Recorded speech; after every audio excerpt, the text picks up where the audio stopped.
All right, enough of that. Let's get started. Today, we're going to go all the way to lesson 14 in your workbooks. That's on page 57. Yeah, we're going out of order. In our Lutheran tradition, which I don't always think is the best, apologetics usually begins with trying to talk about just Jesus, because we love Jesus and we want to talk about Jesus, and that's great. But usually the questions that people have aren't about Jesus. They're about evolution. Hands down, the biggest question that most people have about the Bible is whether science disproves it, and if not, how not, kind of thing. So since apologetics is about answering questions, I'm going to start with answering the biggest questions that we have. I'm going to try to stick to the script a little bit, maybe, but if we don't make it through an entire lesson, I don't care. We are now at the part of the course where I am more concerned about your specific questions, your specific doubts, your specific anything, stories, something that you want to share. We are through the introductory stuff, and from now on, it's personal. That means it's more fun. Yeah, hopefully. I'm hoping it'll be more relevant. But since I assume you guys don't have enough questions at the top of your head to supply an hour-long class, I'll just start with the stuff in the book, unless Andrew wants to. No, you can go. You can go first. Oh, I can go first. I just want to see if it answers. All right. Well, yeah. So this whole unit is going to be focused on the science of creation and evolution.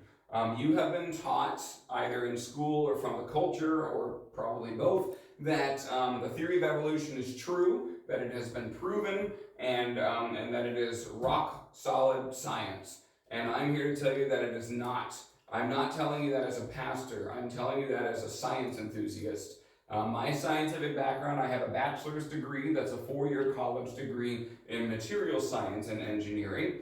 Beyond that, I've always been a science nerd, and I know how to read scientific journal articles that are written by PhDs. So really, apart from working in a laboratory, I can handle the jargon. I've read plenty of things by people who are experts in their field. So I'm quite well read and very well studied too, for compared to most pastors anyway. So I have a master's of divinity degree to be a pastor, but my bachelor, my undergrad, is in material science and engineering. So I get this stuff on a pretty in-depth level. I'm going to try to bring it down to like an 8th grade level for you guys. I apologize in advance if some of it goes over your head. If I say something weird or you just don't get something, please ask me. Even if you don't know what you don't get and you're just like, I don't get it, tell me.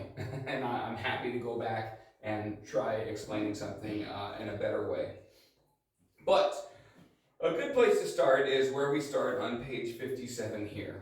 As we try to understand the creation of the world, we first need to understand the existence of God.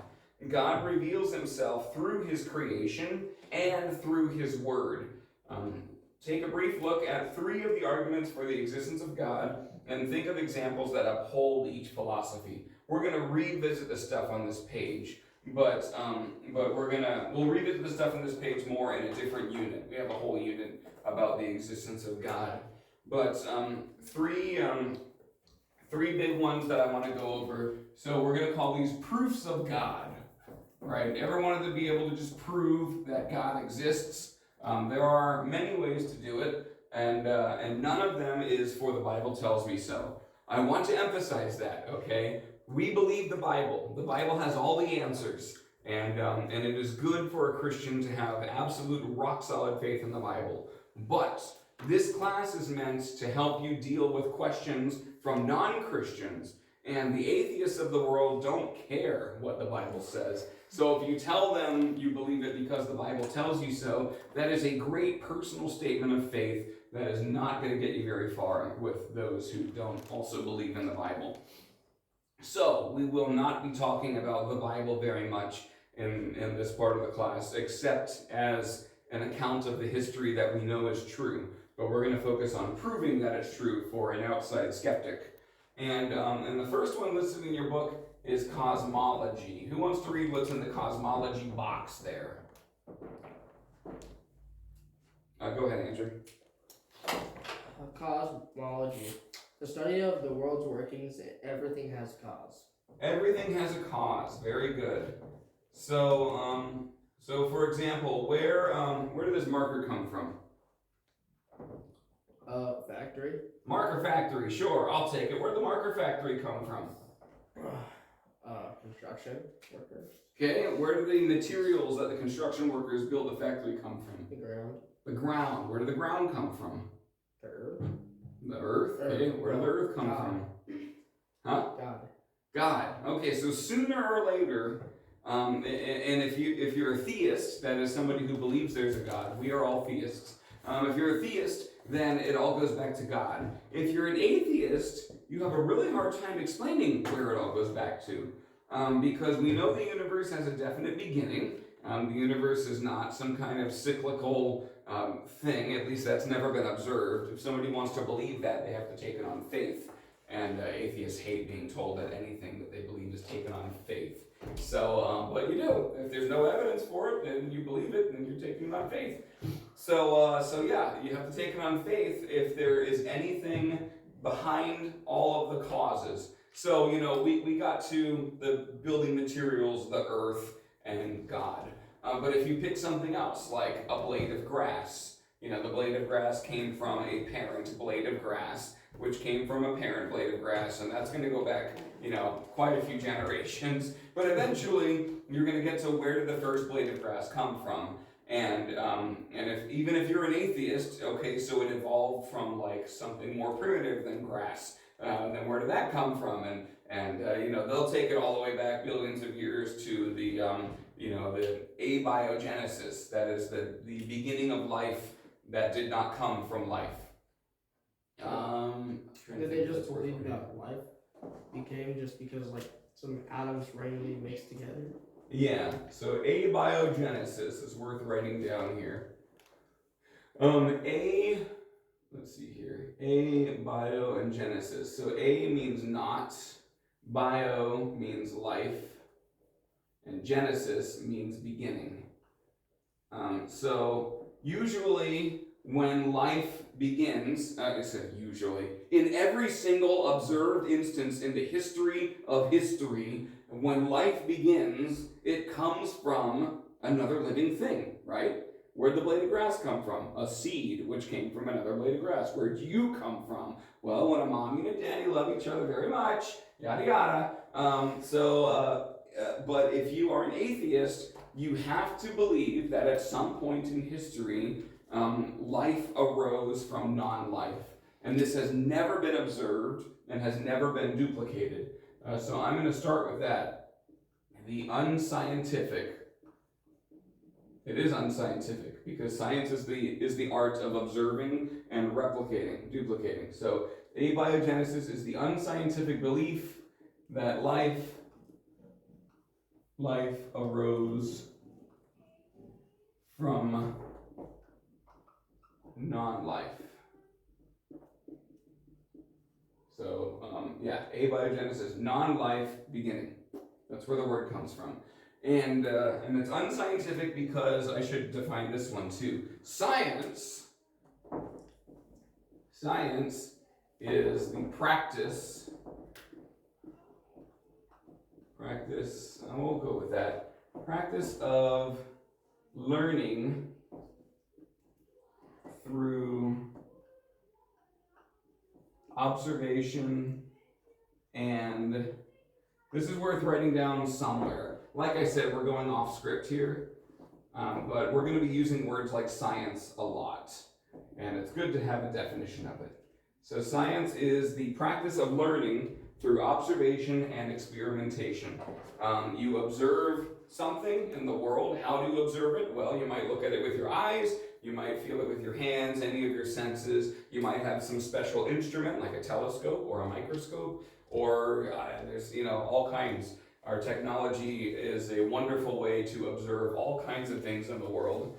And once we observe a thing, we try to isolate its cause. Like if we observe an event, We try to isolate its cause and rule out all of the different variables that could be causing it until we finally, by repeated experiments, figure out that this other thing is what causes the thing that we saw.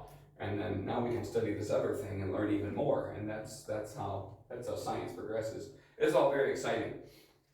So, getting back to the cosmological proof of God, though, cosmology is the belief that everything has a cause, or it is the fact that everything has a cause, and the ultimate cause, the cause behind all of the other causes, the ultimate cause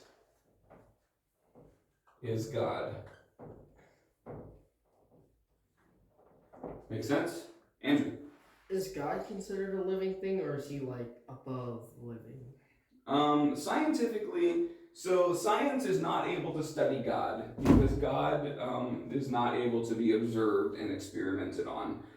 God is what we would call supernatural. Science can only study nature. And by nature, I don't just mean like outside. I mean like everything in the material world.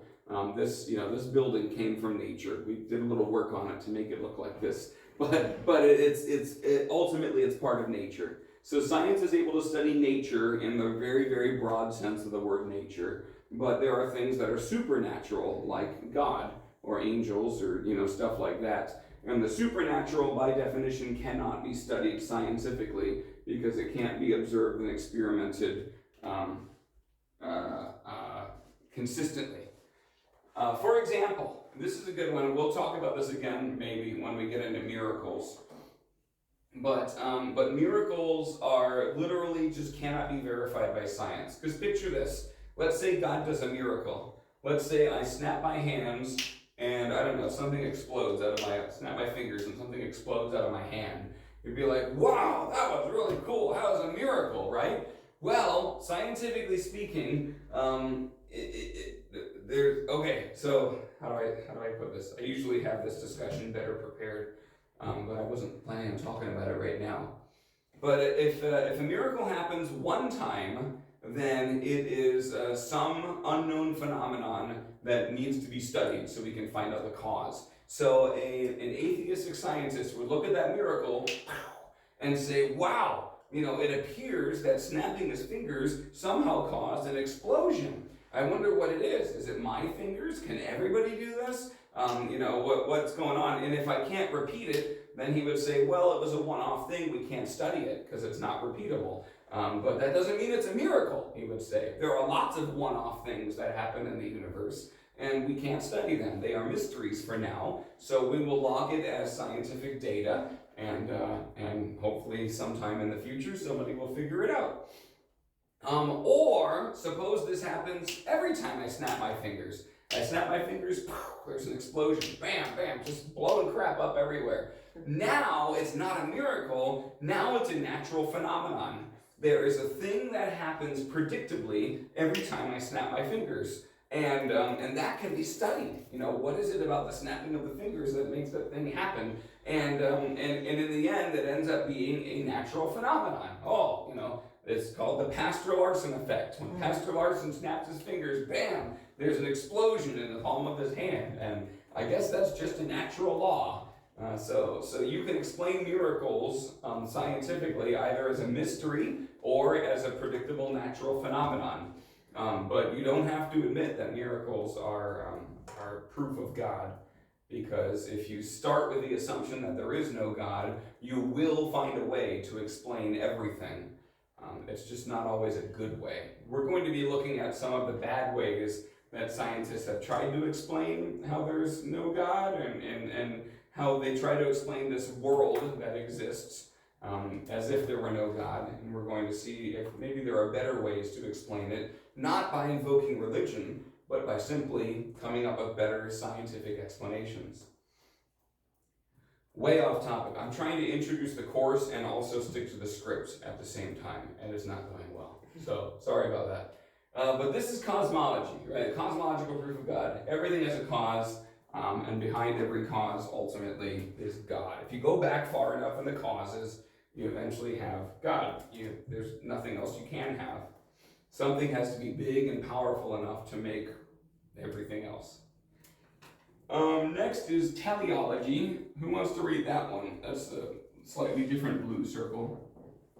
Go ahead, Andrew. Teleology, the study of design and purpose. Every design has a designer. Very good. Every design has a designer. So, this one is more difficult to defend because a lot of evolutionists have heard it before and are kind of ready to cast doubt on it. But how do I want to word this? Design implies a designer. For example, the human eye.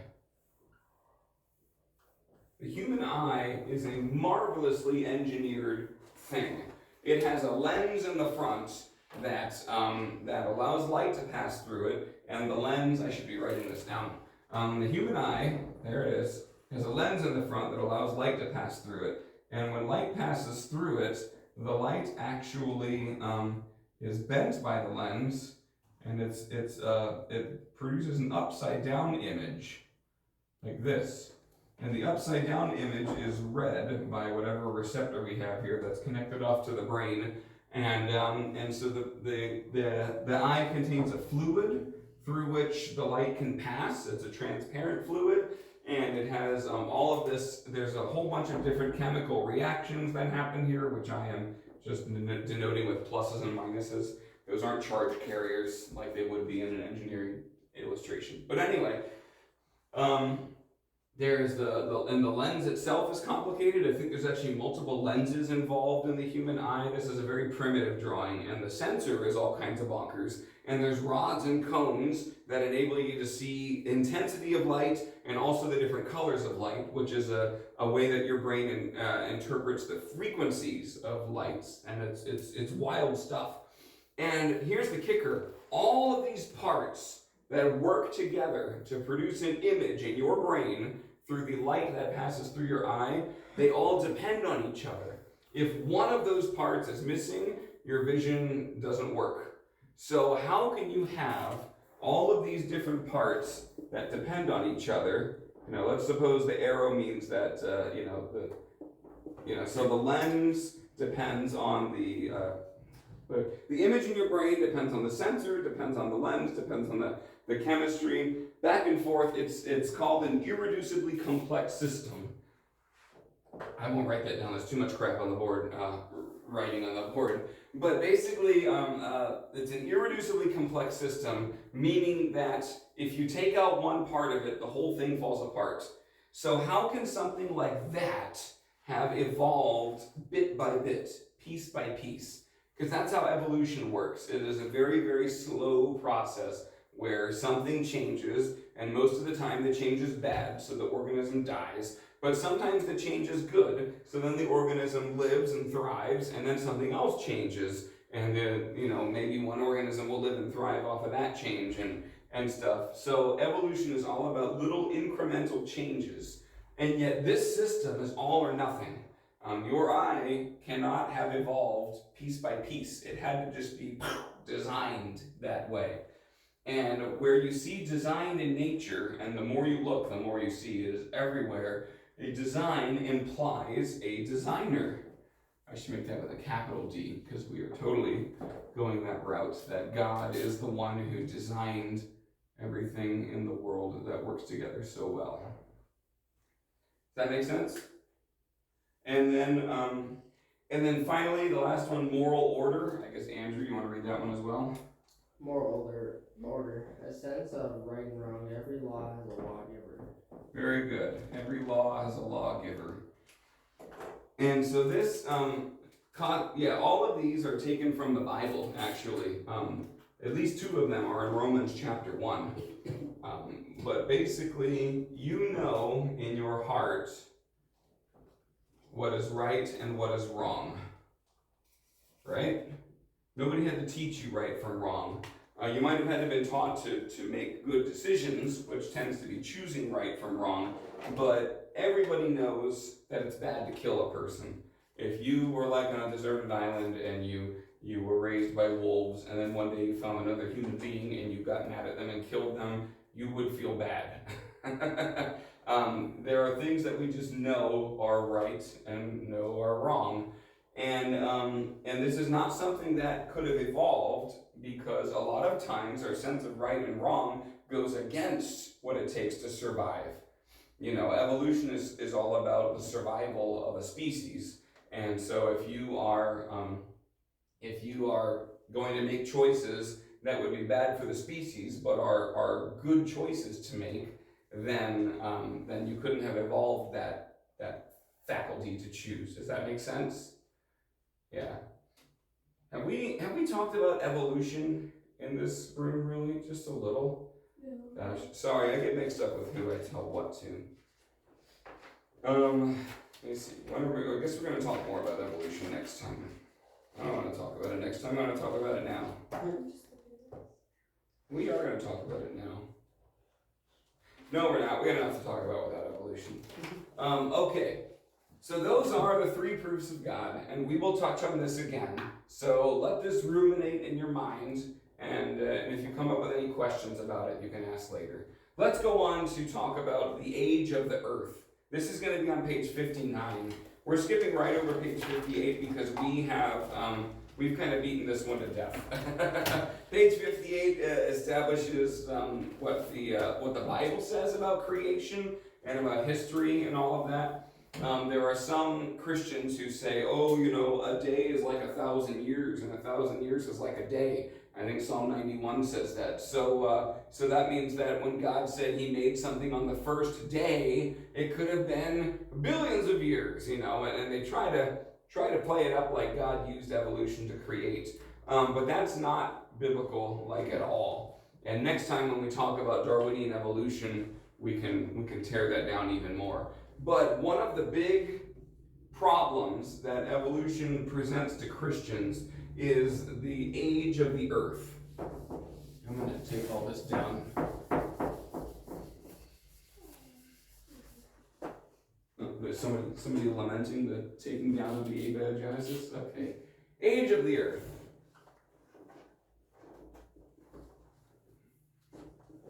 And this is going to be touched on in your homework as well. So the Bible, open up your Bibles to Genesis chapter 5.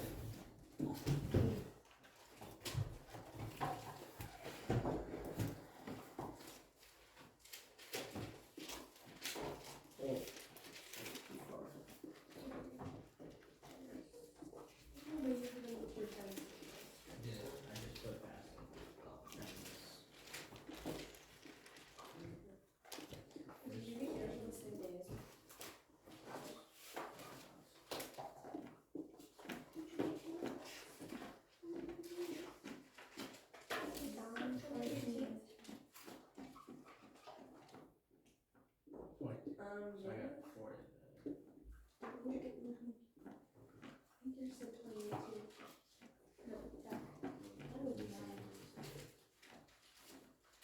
Yeah, I got that on the same day as Isaac. Okay, Genesis chapter 5. And the reason I'm starting here is because it has very precise numbers of years. We're not going to read the whole thing, but what this is it's called a genealogy. A genealogy is a record of parents and children, basically, family ties and all of that. So maybe some of your parents have looked into genealogies, or a popular thing nowadays is to get a DNA test and see how your DNA relates to other people's DNAs, and you get a whole genealogy that way. The Bible has a few written genealogies, and the one in Genesis 5 is important because it actually starts at the creation. And of course, Genesis 1 and 2 tell us that Adam was made on the 6th day. So 6 days is hardly relevant, but we'll throw it in there. And then Genesis chapter 5, let's look at verse 3. When Adam had lived 130 years, he fathered a son in his own likeness after his image and named him Seth. And now jump to verse 6. When Seth had lived 105 years, he fathered Enosh. And then verse 9, when Enosh had lived 90 years, he fathered Kenan. Verse 12, when Kenan had lived 70 years, he fathered Mahalalel. And on down the list. So you can actually add up how many years it is, plus or minus a year. They have some margin of error. but you can add up the number of years between Adam and Noah. Yeah. So when you live for 900 years, when you're like 100, does that mean you're like 20?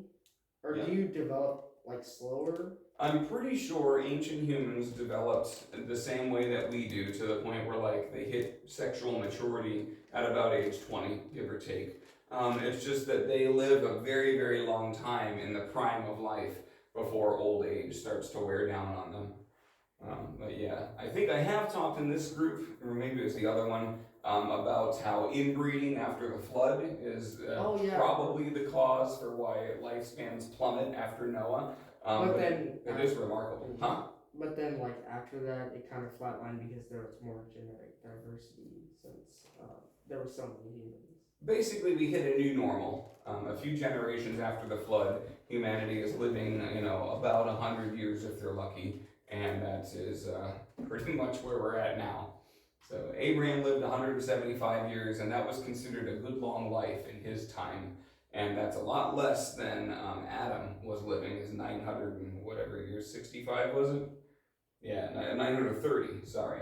Methuselah lived 969 years, and that's the oldest person in the Bible. Might not even be the oldest person in the world, because the Bible doesn't say anything. It's just that it says how old he was when he died, and that's that's what we know. But anyway, the point is, and we will touch on those ridiculously long ages in a future class. Unless it really bothers you, we could talk about it now. But basically, the genealogy from Adam to Noah, I'm not going to do the arithmetic on the board, but it adds up to about 1,500 years. And then there's a similar genealogy in Genesis 11 that goes from Noah to Abraham, and that's about 500 years. And then from Abraham to Jesus is pretty well attested by all kinds of history to be about 2,000 years. And then from Jesus to now, of course, is about 2,024 years. So taken together, the biblical age of the earth is something very close to 6,000 years. I'm putting a little squiggly there because that's like my way of saying about 6,000 years, give or take. If a Bible scholar wants to act like maybe there are big gaps in the genealogy after Adam or something like that, that's not the hill I want to die on. I don't think there are. But if there were, that's still, at tops, it'd be 10,000 years, 12,000 years, nowhere near the evolutionary age of the earth, which is billions of years. I think it's up to, evolutionary age of the earth is, I want to say 4.2 billion years. 4.2 billion years. This would be, That's a long time. Yeah. So this would be, to match it up with this would be 4.2 million thousand years. So, oh wait, duh, it's in thousands. So let's throw the extra zeros on there. Never mind. Forget what I was trying to do there. So yeah, we have 6,000 years versus 4.2 billion years. That's what that looks like if you write it out. And there's quite a discrepancy there. And this is a big deal. If evolution as it is presented by the scientific community is true, then it is absolutely incompatible with the biblical age of the earth. So it is very important that we recognize this and say, okay, either the conclusions drawn by man are wrong, very wrong, about the age of the earth, or the Bible is wrong about the age of the earth. And as good Christian people, you should say, well, of course, then the Bible is going to be right, so man is wrong. But how? How can you prove that to somebody who doesn't care about the Bible? Well, let's look at page 59 in your book. What do I got, 20 minutes left? I'll probably cover radiometric dating today, which is not a romantic pursuit, not that kind of dating. So yeah, but let's just start here and then we'll take it over. Old Earth, let's read the words on the page. Young Earth versus Old Earth. Your worldview affects your opinion about the age of the Earth. Those with a creationist worldview mark the Earth's age at approximately 6,000 years, while evolutionists say the Earth is actually billions of years old. The The 4.2 billion year number might be old. They change it every now and then, usually make it bigger, because they find something that's incompatible with the age they've given. So they're like, well, let's just make it bigger, and then they find something else. So anyway, why is there such a huge difference between the suggested ages of the Earth? Let's start with that. Why the difference? What have you heard that what have you heard as evidence that the Earth is very old? Anything? Huh? Yeah. Well, like, obviously they can date the rocks and stuff. Okay, very good. I'm glad you brought up dating. Okay. We're going to call that not just any old dating, this is going to be called radiometric dating. Don't they use the little arrow things in the... Don't they use like the air bubbles or something in rocks and then they like take the air out there? That's carbon dating. That's a form of radiometric dating. I'll throw that under here. Sure, carbon dating. Carbon dating is limited because carbon can only give. Carbon can only go back. I think it's 140,000 years, which is certainly longer than we need. But we're going to talk about why that's kind of an issue as well.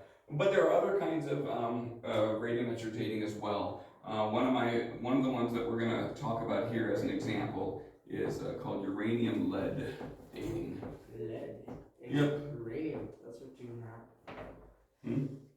Well, that's two things. What else is some evidence of an old Earth, or like why else do evolutionary scientists say that the Earth has to be old? Riker? Doesn't when they chop down a tree, like the rings inside of the tree show how old the tree is? It does, but we don't have any trees that are more than a couple thousand years old. So that is a form of dating, and I don't want to put that under the difference, but you strike at a good point, which is that there are lots and lots of different ways to date the world, and the majority of those ways point to a young world. Off the top of my head, the rate at which the ocean gets saltier, because rivers flow into the ocean, they bring salt with them. It's not much, but you can measure the ocean getting saltier over time. So you can go back and say, okay, let's assume that the original ocean was completely fresh, no salt. And we observe that it's getting like, 0.0001% saltier every year. So then we can go back, with the percentage of salinity we have and the number of years back and say, okay, the ocean must be about 6,000 years old. It's actually, I think that's how that one works out too. And another one is the moon is actually moving away from the Earth in a way that is measurable. It's a very small amount. You're not gonna have to worry about that in your lifetime. But the moon is moving away from the Earth, and wouldn't you know it? But if you backtrack that mathematically and have the moon be touching the Earth, that's only a few million years ago that would have been touching the Earth, not the many billions of years old that the moon is supposed to be in Earth's orbit. So yeah, there are lots of dating methods that reveal a younger Earth than the evolutionary account wants to make it. We just don't talk about those in science class. Andrew? Isn't another thing like fossils and stuff that they find? Fossils, yeah, sure.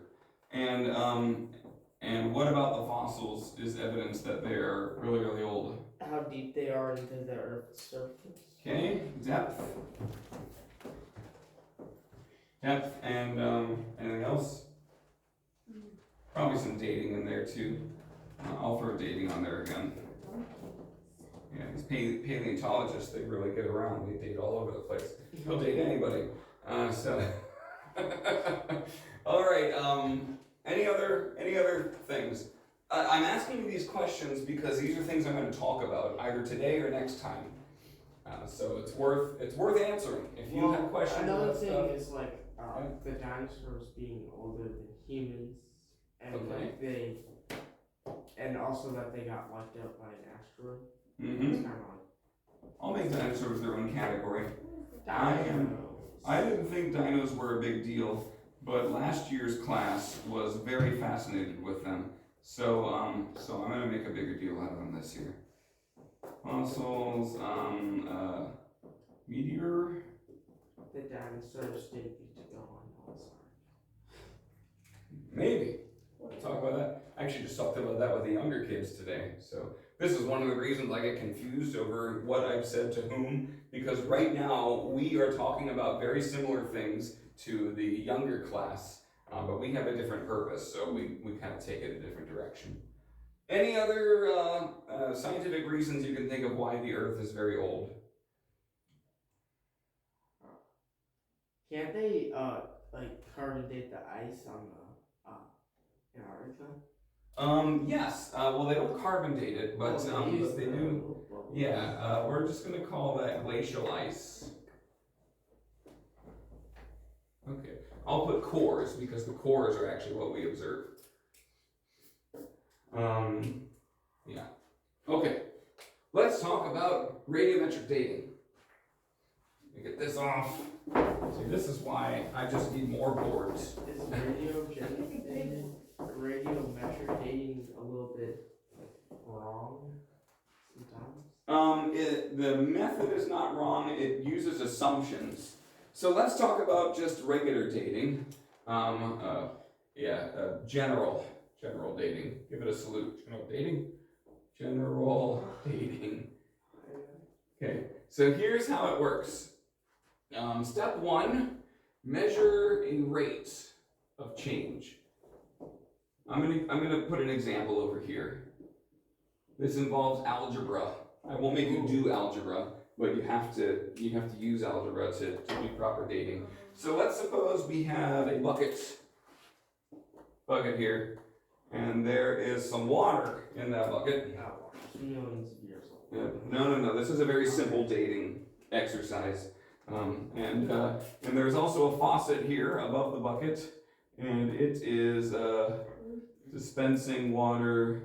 I have to make it a proper, the handle above it and everything. And it is dispensing water in the bucket rather slowly. So I'm just going to put little droplets of water here because it's not even a steady stream. And it's going into the bucket and it's collecting at the bottom. Okay, so we want to find out, the question we want to ask is how long ago was the bucket, or how long has the bucket been there? Let's write that, that's a good question. How long has the bucket been there?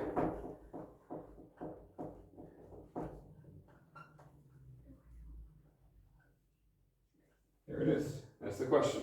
How long has the bucket of water been in that spot? So the first step to figuring this out is to measure a rate of change related to your question. In this case, we're going to look at how fast is the water going into the bucket. Okay? So let's say for this example, the water is going into the bucket at a rate of, I don't even know. It's going to be a really big bucket to make the math easier. We're going to do 0.1 gallons per minute. No, per hour. That'll make it easier. 0.1 gallons per hour, okay? That's not very fast, right?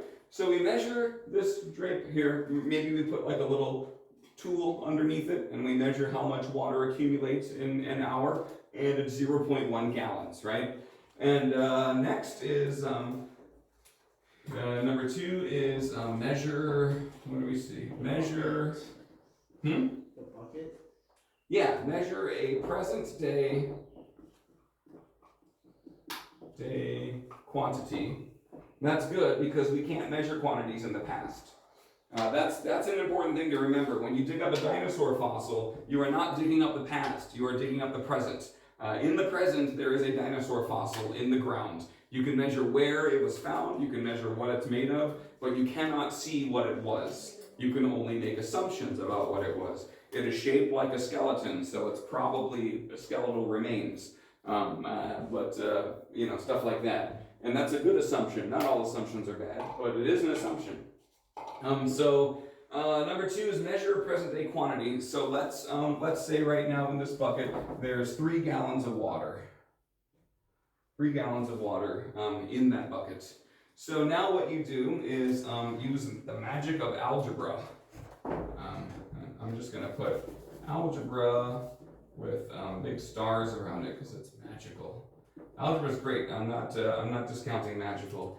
But in this case, it's a very simple matter of t original equals t present. We'll call that p, not t. That's wrong. T original equals rate times. Is it? Oh my gosh! Come on! I'm like broken here. Rate times time. The quantity of water in the bucket equals the rate of accumulation times the time, and that's our unknown variable, plus, no, actually that's it. Oh, plus we'll put initial quantity there. Okay.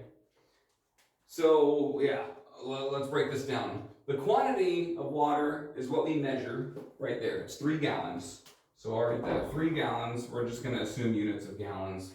And then the rate is 0.1 gallons. And then T, the original time. It's not the original time. It's the we're just going to call it T. How about that? T is the time that the water's been dripping, plus whatever was in there at the beginning. Did you imagine the bucket was empty when it got placed under there? Yeah. What if it wasn't? We don't know. Let's assume that this is 0, the initial quantity of water. So that's. But that's an assumption. That's a big fat assumption, isn't it? Go ahead. So for like carbon dating, what would be there might have been water already in the bucket. Yes. So carbon dating is really flawed because carbon dating assumes that we know how much carbon-14 was in the atmosphere X amount of years ago. And we don't, because we weren't there, we didn't measure it. So that's a huge assumption there. So yeah, this is a big one. Red flag, there we go. Red flag right here. That's a flag. Oh, Right yeah. there, if I ever saw one. We are assuming an initial quantity of 0, which might be wrong. Can you spot another red flag just in what we have here in the math? Andrew? The rate, because you could just assume the rate. Or Yeah. So we are assuming that since the water was leaking at 0.1 gallons per hour when we measured it, that it has always been leaking at 0.1 gallons per hour. But we don't know that, do we? Suppose before I walked into the room, somebody had just turned off the faucet. The faucet had been running full blast for a minute, and then they turned it off. And you know, you turn off a faucet sometimes and it drip, drip, drips. So I come in, I see drip, drip, drip. I measure the drip, drip, drip, and I study the drip, drip, drip, and I draw conclusions. I'm not going to do the algebra here, but it would be T equals 3 to, okay, I guess I just did 30 hours. I didn't mean to do the algebra, I just couldn't help it. 30 hours ago, the bucket was empty, assuming that it indeed was empty when it was placed there. Oh, because that's the question, not whether it was empty, but how long has the bucket been there? So, I'll just go ahead and write 30 equals T, because I just did that. Right, so the initial quantity is a major assumption, the constant rate is a major assumption, but at least we are actually able to measure the quantity. I'm not going to red flag that one. We actually can tell how much water is in the bucket. Generally, we are good at measuring things that we can see. Funny, because that's what science is, it's measuring things that we can see. But when we start assuming what things used to be like without observing it, now we're making assumptions. And assumptions can be good, can be useful, but you can't stake your faith on them. So this is how dating works. You measure the rate of change, you measure a present day quantity, and you do the magic of algebra to figure out at that rate what the initial quantity was. Why this is so, I have 5 minutes left, and I don't even have the half-life of uranium memorized. How am I going to teach this without having the half-life of uranium memorized? We'll come back to that. Maybe we'll pick up on that next week. Or like how long it lasts until it like goes away. Yes. So, all right, here's a preview of next time. We're going to hit radiometric dating next time. Have you ever wondered what makes something radioactive? Isn't it like, is like radio waves what are radioactive? It's not radio waves. Well, like the atoms inside of it are just like moving around, making radio waves. Sort of. It's still not radio waves. It's radiating. You see, there's all these lines coming off. That's like stuff radiating out. This is a block of uranium, so stay away from it. That's dangerous. Yeah, that's dangerous. If it's too big, it'll explode. That's really dangerous. That'll blow up a city. But this one's not too big, so don't worry about that. And it's also not actually uranium. But it is a block that looks like uranium with a big U on it. And what radioactive stuff does is it shoots off radiation. There's three main kinds of particles, alpha, beta, and gamma. And you don't need a lesson in nuclear physics right now. But somebody sending you an SOS signal? I got 5 minutes. Riker's dying, guys. Riker's what? Oh shoot, is that your pump? I'm sorry. I didn't mean to draw attention to it. My wife has an insulin thing. I'm sorry. So anyway, the point is that when a uranium atom, let's look at a uranium atom, like way down here. It's got its protons and neutrons, and I'm not even going to bother. And then of course it's got the electrons going around it, right? You guys have seen this general picture of an atom. Maybe it's got like different orbitals that are illustrated that way. It's all a mess. It's really hard to draw an atom unless you want to compromise and make it less like an atom. But eventually the atom, it decays. When it shoots off radiation, it becomes something else. So this atom was uranium, but after it shoots off let's call this I'm not even going to do it right. Let's call this stuff delta. Delta is the chemical symbol for energy. When you don't feel like describing what it is, it's energy. Something flew away, and now you have a very similar atom, but it's no longer uranium. Now it's something else. And eventually, there is a whole chain of half-life decays that I do not have memorized, but eventually it ends up as lead, which the chemical symbol for lead is Pb. That's where the word plumbing comes from. In Roman times, so never mind, you don't care where plumbing comes from. 3 minutes. So when uranium is radioactive, which all uranium is radioactive, it decays. That's what we call it when it fires off a particle or a ray of energy. And when this happens, it decays into something else until eventually, after several steps of decay, it becomes lead. And lead is stable. Lead is not radioactive, does not decay. And so what radiometric dating does is you find a sample, a rock that has uranium and lead in it, and we know in laboratory settings the exact half-life of uranium. That's how this stuff works. Don't ask about it. Over a certain amount of time, half of the uranium in a specimen will decay into lead. And so we have a present-day ratio of uranium and lead in this rock that we found, and we know the half-life of uranium, and so by the magic of algebra, we can figure out at what point in history this rock was 100% uranium, when all of the lead in the rock was uranium. But the same problems still plague our thing. Who's to say that the rock was 100% uranium? Right? Maybe when it was first created by God, it was already a mixture of uranium and lead. There's no reason why you wouldn't do that. Similarly, we know we do know that the half-life of a radioactive material is dependent on how much is present in the sample. Like I said, if your uranium gets too big, it explodes, because the half-life suddenly becomes very small. When you have a whole lot of, it's not the half-life becomes small, but the reaction happens very quickly. So if the sample used to have lots of uranium, and then some of it broke off or something, and now there's less of it, well, that's going to affect the rate of decay. Even though the half-life of uranium appears to be constant,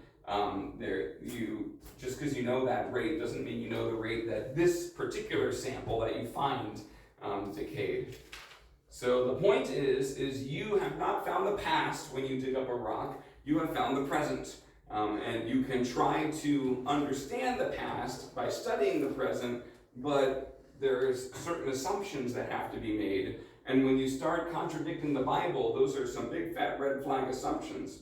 You know, if you want to try to figure something out and you don't have anything better to do, you can do the math and get a number, but the number's not going to be right if your assumptions aren't right. Okay, we will revisit radiometric dating next week, and in the meantime, here we go. I've got some homework for you guys to take. I have some homework. All right. Today's homework is an article. You're going to read an article. This isn't the first time, or this isn't the last time you're going to read an article for your homework. I have printed the article and stapled it to your assignment, so be sure to have a look at that. This article is by Dr. Andrew Snelling. He is a scientist who affirms the creation of the world by God, and he is writing about how the geology, that is the study of the rocks in the Grand Canyon, gives evidence that God created the world not very long ago. Evidence of a young Earth. So he's going to talk about why some scientists think the Earth is very old, and why the Grand Canyon has evidence that the Earth is quite a bit younger. Let's close in prayer. I doubt the kids are even going to stick around for it. Oh, they are here. Okay, let's go outside and pray with the kids. Somebody drop the pencil. Good night, everybody.